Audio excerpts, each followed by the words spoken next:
Alors, dans cet exercice de type brevet, on vous dit sur un chantier de sa future maison, Monsieur Dubois croise un maçon qui semble avoir des difficultés à porter une tige d'acier pleine de forme cylindrique. Cette tige mesure 1,5 m de long et a un rayon de base de 4 cm et on vous demande de calculer le volume de cette tige. Autrement dit, là, donc, il faut bien comprendre que c'est la forme d'un cylindre et donc pour calculer le volume d'un cylindre, eh bien, on va utiliser la formule suivante qui est pi fois rayon au carré fois la hauteur. Donc je mets H pour hauteur. Il faudra faire attention parce que là on veut le volume en centimètres cubes et là on a des mètres et là des centimètres. Donc il faudra penser à écrire que 1,5 m c'est 150 centimètres. Et donc on applique notre formule de la manière suivante, pi fois le rayon carré c'est 4, donc 4 au carré, et ma hauteur on a dit donc 150 centimètres. Donc à l'aide de la calculatrice, on trouve un résultat égal environ à 7539,8 et vu que nous on veut un volume arrondi au centimètre cube, on mettra 7540 centimètres cubes. Et on n'oublie pas de faire sa petite phrase réponse. Le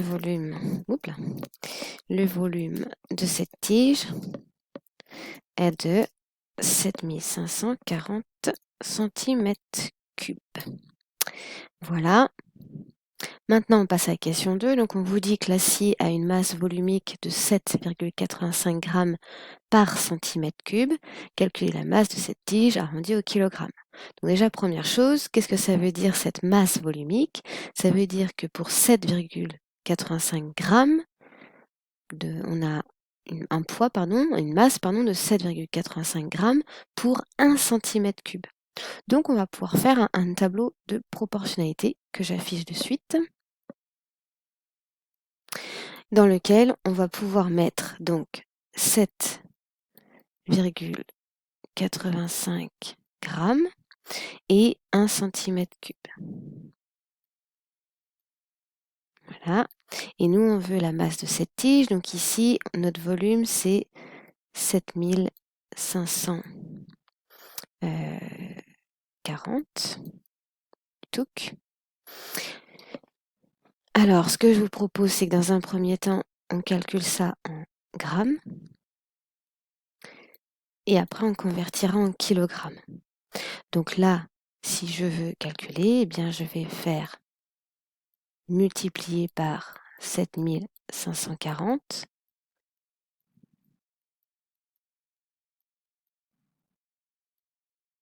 Voilà. Ce qui me donne 59 189 grammes. Et nous, on les veut en kilogrammes, c'est-à-dire 59,189. Et vu qu'il faut qu'on arrondisse au kilogramme, on va mettre environ 59 kilogrammes. Et on fait une petite phrase réponse. La masse de cette tige est d'environ 59 kg. Et voilà, à bientôt pour une prochaine capsule vidéo.